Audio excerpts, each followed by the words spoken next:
Am I the jerk for refusing to financially help my family after they abandoned me, even if it means they'll end up homeless and I am now finally wealthy? I am my mother's oldest biological child. When I was 5 years old, my father passed away and she remarried my stepdad when I was 8 years old. When I was 9, I was sent away to live with my father's sister who lived states away because her husband didn't want me to live there anymore. They used to pay my aunt some money to watch me, but when I was 14 years old, that stopped. My aunt and uncle worked low-paying jobs and had 2 of their own children, so they really couldn't afford the extra expense of having me around without that help. Despite that, they let me stay and continued to treat me like one of their own. I very rarely saw my mom. I think I saw her maybe 5 times between the ages of 9 and 18. She never even called. She went on to have 3 more children. A son who's 19 now, a daughter who's 18, and a son who's 16 with my stepdad. Growing up, I used to talk to my siblings and parents on social media to see what their lives were like, and it was the polar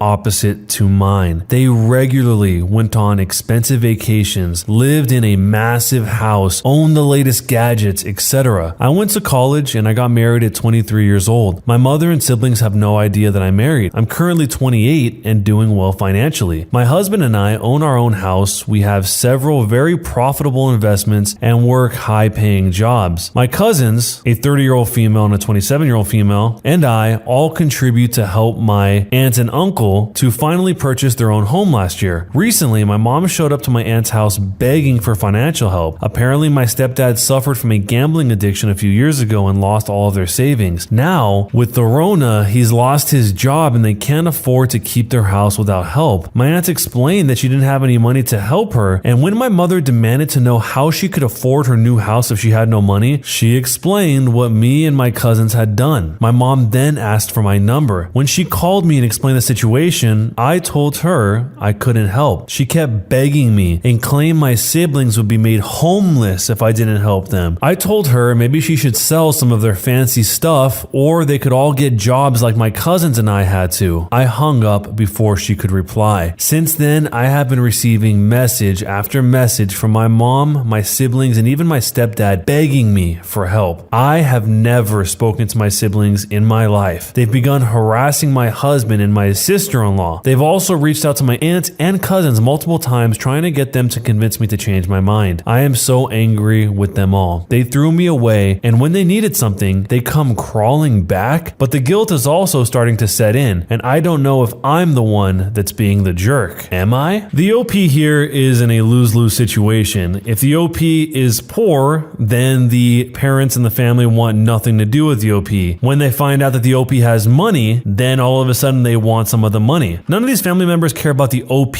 herself. They just want what they can get from her. The money just changed what direction the negligence came from. There's a Seneca quote that says, "For many men, the acquisition of wealth does not end their troubles, it only changes them." And that is exactly what happened here. Making more money didn't make her family suddenly love her more. It just changed the way that it looked. One of the comments brought up a concept called adult adoption. I've actually never heard of this, and a few people are recommending that the OP looks into it because in these circumstances, depending on where the OP is, it can affect inheritance.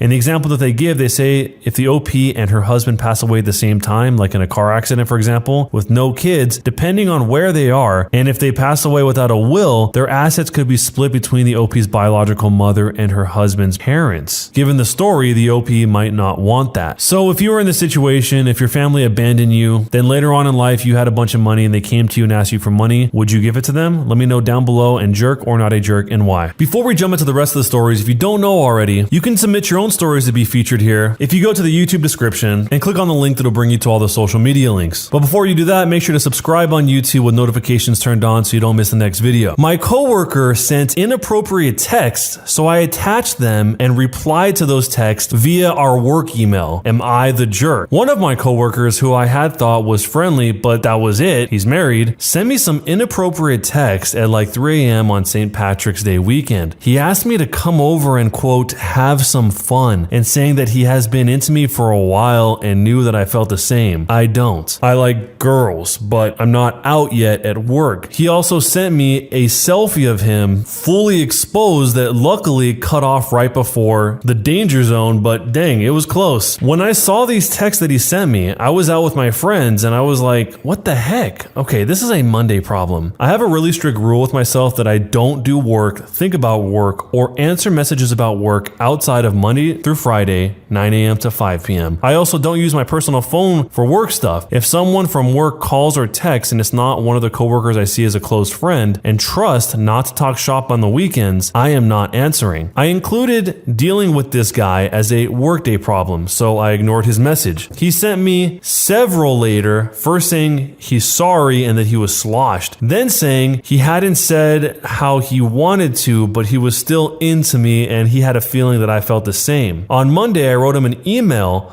on the work email saying, "Hi coworker, I'm writing to follow up on your message from the prior several days. See attached. Please, only contact me through work channels during regular business hours. I do not use my personal number with colleagues. Additionally, I found the content of your messages unwelcome and inappropriate. Please contact me regarding work. Signed, me." I didn't send this email to HR, but I did do a blind CC to my personal email so I'd have a copy just in case. And he got really mad. He texted me back saying that I had crossed a line, attaching his picture to a work email. Was I trying to get him fired? I screenshotted that text too and attached it to an additional email saying, "As per my prior email, please only contact me about work matters and only on my business email or Slack." He stopped texting me but came to my desk to speak to me, and before he said anything, I asked, "Is this a work question?" And he said I knew what it was about, and I said I wasn't available for a discussion at the moment. If he did need to meet with me for a work matter, could he please schedule a meeting on the calendar and include a brief on the topic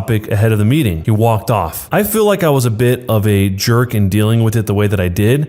Maybe I could have told him to cut it out by text, but I'm also sick of dealing with this at every job. And I feel like my patience to use my own time and energy to gently ask guys to cool it is worn thin. And I want to set the precedent that I won't engage at all, outside of work hours or work accounts. Am I the jerk for sending that email? So there are a few updates, starting with, it looks like the overwhelming majority of y'all think I need to go to HR to get ahead of this. I was holding off to see if he cools it down himself, but the way he came to my desk after being told off twice makes me think that's probably not the best idea. I am going to forward the emails to HR, write up the conversation we had at my desk, and ask them to meet with me to discuss. Jumping into the future, I sent an email to HR this afternoon and they called a meeting with me the same day. I told them everything, though there wasn't a lot to say that wasn't already captured in these emails, and they assured me that I wouldn't have any more contact with him at work. They are going to meet with him tomorrow. It's still not decided if he will be fired or if he will be moved to a different position where he won't have any reason to speak to me. I have a feeling it might depend on how he handles the conversation with them. I do feel good about emailing HR. I feel like, along with myself, I've possibly helped out other women by starting that paper trail if it turns out to be something he's done more than once. Fast forwarding into the future, again, wow, I went out to happy hour with a few of my female friends in my field to vent, and one of my friends told me she'd met this same guy at a professional conference, given him her business card with her phone number, and he sent her a nasty pic too. She just replied that this was inappropriate and that she had a husband. And he said something about her husband not having to know. So she had her husband call him and leave a voicemail telling him to piss off, and then she never heard from him again. I asked her if she'd be okay sending any screenshots of the text exchange to my HR contact. She was okay with it, and she even wrote that she met him at a professional conference where he was representing the company. She gave him a business card for networking reasons, and he sent her unsolicited lewd pictures. And she said she needed her husband to intervene to stop the harassment. I haven't checked my email again. I'm trying to leave work at work and not dwell on this anymore tonight, but it seems like HR will have even more to go off of before meeting with him. No update, drum roll, he was fired. I don't know a lot of the details. I have a follow-up meeting with HR soon, but my coworkers told me he was escorted out of the building this morning. One of my coworkers who sits near the HR office said they heard him screaming at the HR staff during his meeting this morning. It's crazy how stuff escalated, honestly. Just last week, I thought he was a chill guy. So with all that said, what would you have done? You know, it's a sad situation when this type of thing has happened to the OP so many times that she actually has a system for how to deal with it. I mean, it seems like she already knew how to go about this whole situation because, as she explained, this has already happened to her in the past. Who knows how many times? In the original post, she says that she's sick of dealing with this at every job and she feels like her patience to use her own time and energy to gently ask guys to cool it down is worn thin. Honestly, the way she executed this was pretty masterful. She pretty much hit it from every every way she could and didn't even have to engage with him in any conversation about anything she didn't want to. She just stuck to the script of contact me for work things and that's it. And then he kept pushing further and further, sending her the text message and then showing up in person, possibly as a way to intimidate her or to get her to say something that wasn't work related. But that's why she ended up going to HR. So if you were in this situation, let me know how you would have handled it down below, and jerk or not a jerk and why. Am I the jerk for favoring my scapegoat brother over his golden child twin sister? I'm a 20-year-old male and I have two younger siblings, Joe and Jill. They are twins, both 18 years old and graduating high school this year. Jill is my parents' favorite because they've always wanted a daughter, while Joe is their scapegoat because I guess he's the bonus baby they never actually asked for. I'm mostly better off than Joe, as I'm the oldest grandson from both sides of my family, almost all of whom are just as blatant as my parents about their favoritism. I felt really bad for Joe, so I did what I could to make him feel less alone. Like when Jill would go shopping with mommy and daddy, I took Joe skating with my friends. When our parents were too busy watching Jill's kitty pageant, I dragged my best bud to sit through Joe's elementary school musical. Small things like that. It all started as pity moves, but soon my friends pretty much liked Joe better than me, while Jill's princess syndrome got in her head. So now I spend more time with Joe because I simply like him better than Jill. Never said it out loud, but I don't make it a secret either that I prefer not to spend my time with entitled brats. Anyway, like I said, they're graduating soon. They both already had their choice of college, accommodations, etc. Jill's going to a university in San Francisco, fully funded by her parents, unsurprisingly. Joe's going to the same university as mine in Seattle, but his campus is just 20-ish minutes away. He got a full ride scholarship, which apparently makes him ineligible to get any financial help from his own parents. This is also hardly surprising, so I made some calls to ask around if anyone was hiring next fall. I did this while on FaceTime with Joe. I was reassuring him that we'll find him a job that doesn't suck and pays enough, and that he's better off without dad's money anyway because we both know it comes with strings attached. That this way, mom and dad wouldn't be able to stick their noses into his purchases. I got him to feel better about the whole thing and I just logged off. Well, I guess Jill overheard this because the next day she sent me text after text demanding that I help her find jobs as well because she doesn't want dad nagging her. When I told her politely that I don't know anyone in San Francisco and that she'd get more help from mom and dad, she blew up, saying all these things about me favoring Joe over her, which, yeah, it's true. I love both my siblings, but I don't particularly like Jill. It's not like she's making herself more likable though. So am I the jerk for favoriting my scapegoat brother over his golden child twin sister? So the only reason why the parents like the brother less than the girl is because he's a guy? That's strange. I think the OP would help the sister Jill regardless, but as he said in the post, he doesn't have any connections in San Francisco, so what is he supposed to do? Try and get blood out of a stone? And Jill acting the way she did in this situation is obviously a direct result of her getting preferential treatment for so many years and then seeing something that wasn't to her advantage, and that probably just annoyed her because she's used to being the one that's prioritized all the time. But let me know what you think about this situation, jerk or not a jerk, and why. Am I the jerk for serving my sister's husband's dinner using toy utensils? I'm a 17-year-old male. I moved in with my sister after my parents kicked me out for coming out, which is a whole nother story, but they said I'll be here temporarily until I get back to normal, which I don't think I will. Lol. But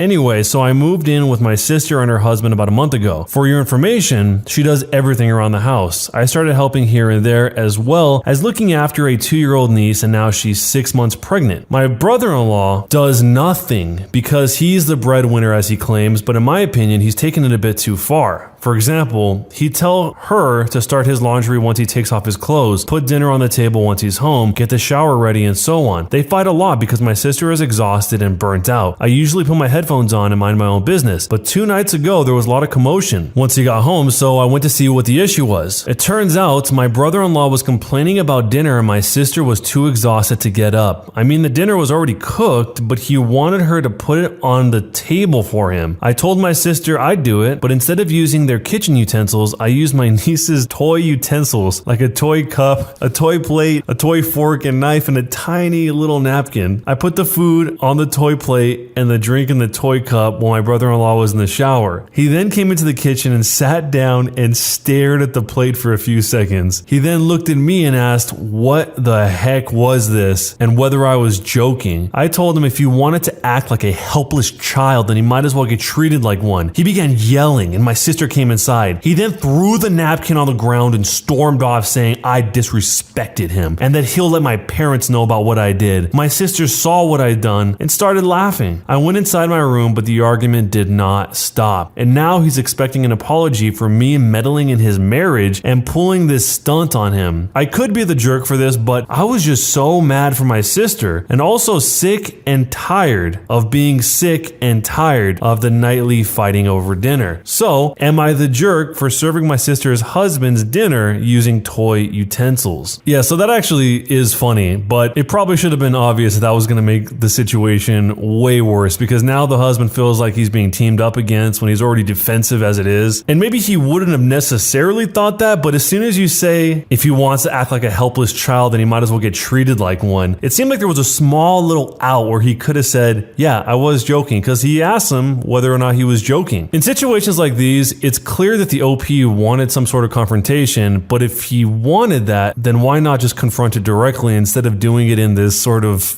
funny, mocking type of way? If what he wanted was the outcome to be that the brother-in-law would stop acting like this, he probably would have talked to him directly if he wanted that to actually happen rather than this whole scenario. But let me know what you guys think. Jerk or not a jerk, and why for serving the dinner with toy utensils?